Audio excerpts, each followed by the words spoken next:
Nisam očekivala da ručak iz Rirne može ovoliko biti ukusan. Zdravo, dragi moji, dobrodošli na kanal.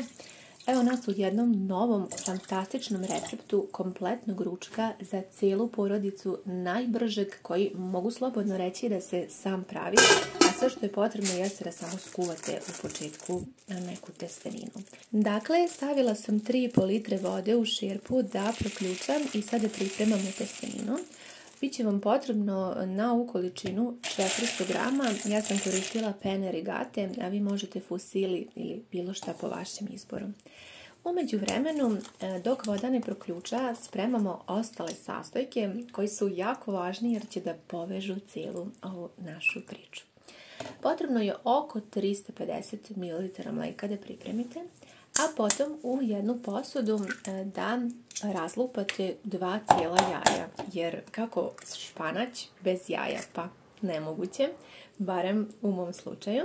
Malo začinite, ja ću dodati 1 do 2 kašičice soli i sasvim malo bibera.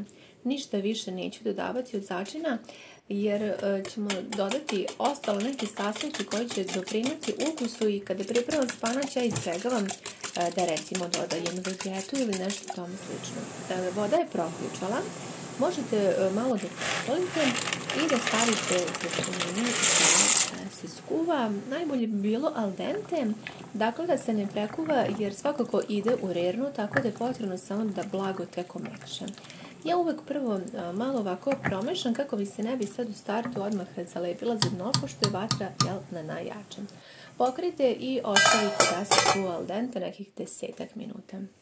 Za to vrijeme možemo pripremiti i još ostatak od sastojaka.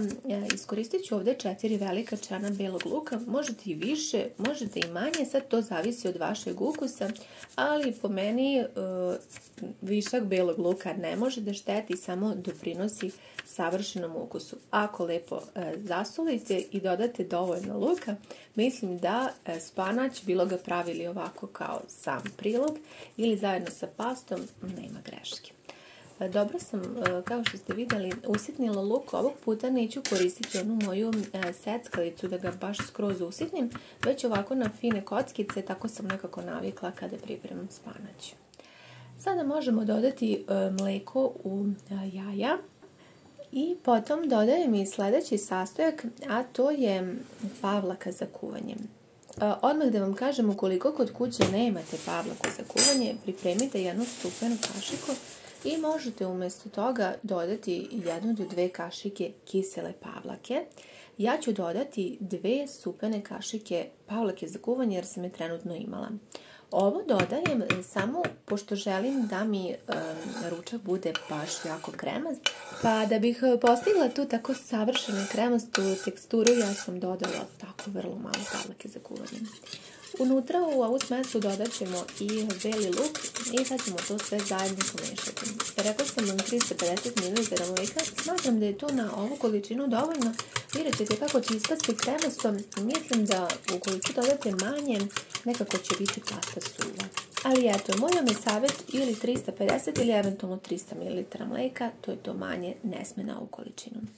Potom, potrebno je da spremite i oko 50 grama putera ili margarina. Zavisno šta imate, možete iskoristiti onaj mlečan margarin ako imate kod kuće, na primjer 1 do 2 kašike. A ja sam ga usitnila na kocke jer mi je baš sad ovako potrebno za ovaj ručak. Ukoliko imate kod kuće nekog sira koji se lepo topi, recimo trapista ili neki drugi, ja ću iskoristiti oko 50 grama trapista. Izrendala sam ga ovako na krupnije rende. Sir možete dodati i ne morate, vidjet ćete u kom trenutku ćemo ga dodati, ali ja sam ga sada pripremila. Pored sira iskoristit ćemo i sitan sir. Ovo će doprinijeti savršenom ukusu i mislim da je ova kombinacija sastojaka poprilično zdrava. Možete vi koristiti recimo i neku zdraviju verziju testenine pa da ovaj ručak stvarno bude i zdrav i hranjiv i preukusan. Dodat ću ovdje oko 3 velike supene kašike sitnog sira, to je otprilike negdje oko 100 grama, evo sad ću vam pokazati da vidite otprilike u posudici kako to izgleda.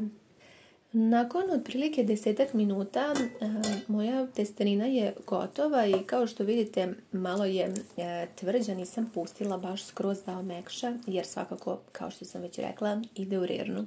Ako je neko propustio ovaj moj brzi trik, stavimo jednu čačkalicu, pokrijemo šerpu i onda možemo lijepo da procedimo bez nekog prskanja, špricanja, sve je jako brzo. I naša testenina je spremna, moramo je odmah sada koristiti dok je ovako vrela. Uzimam pleh koji je dimenzije 20 x 30 cm, na ovu količinu sasvim je dovoljan. Odmah sipajte ovako vruću testeninu. A sada dolazi na red i naš glavni sastojak, a to je spanać. Ja sam ovdje imala 400 grama briketa od spanača i kada kuvam spanać ovako zamrznut, obično volim najviše da koristim ove brikete. Možete i u nekom drugom obliku, nekad kupujem i u Lidlu, one table, onako. Brikete, sasvim je sve jedno. Dakle, koristimo zamrznut spanać 400 grama. I sada, dok je testenina još tako vruća, dodajemo ove kockice od margarina ili maslaca, zavisno što smo upotrebili. I sad lijepo dobro umešajte, ovo će doprinijeti da naša testenina ne bude lepljiva i da bude savršeno kremasta, ujednačena.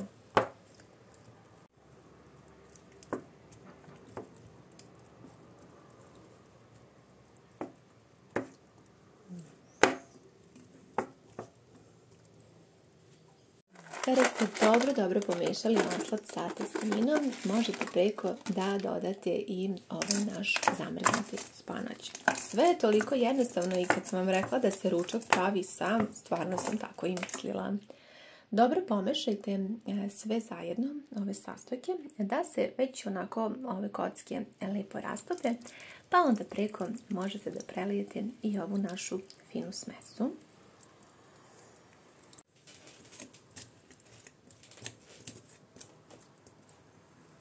Kada se sve lijepo povezalo i sjedinilo, dodat ćemo i ovaj naš pripremljen sitan sir.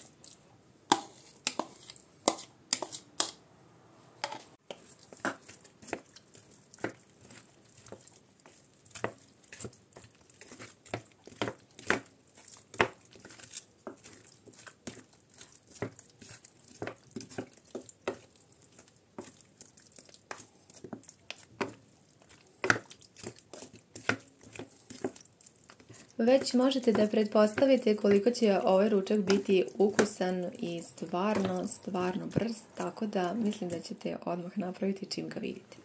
Stavljamo u rernu koja je jako zagrejana na 200 stepeni na otprilike nekih 15 minuta. Nakon toga vadimo naš ručak i ja ću ga sad ovako sve lijepo promešati sve zajedno da vidim da li sada upija testenina sve naše sastojke i ovo je stvarno bila idealna kombinacija sastojaka tečnih i ostalih. Za kraj možete da pospete malo ovog rendanog sira preko testenine, da smanjite temperaturu vaše ringle na nekih 150 stepeni i da vratite da se sada to sve lagano zajedno zapeče.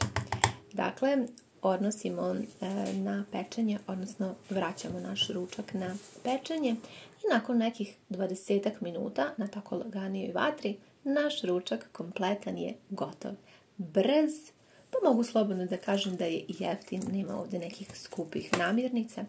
Savršeno kremast, ukusan za cijelu porodicu, nema puno sudova, nema prženja, nema mučenja, a dobijate fantastičan ukus. Evo, ja sam sada htjela da vam prikažem i koliko je lijepo ovako dok se servira.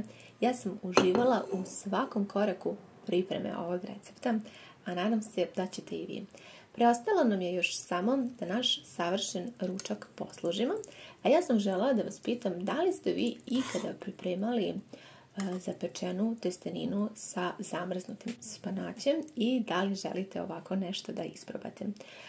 Moj savjet vam je da obavezno probate, posebno ukoliko ne znate više šta da pripremite i kada nemate mnogo vremena, ovo je stvarno idealan ručak jer dobijate nešto ovako fino i kremasto, a tako brzo.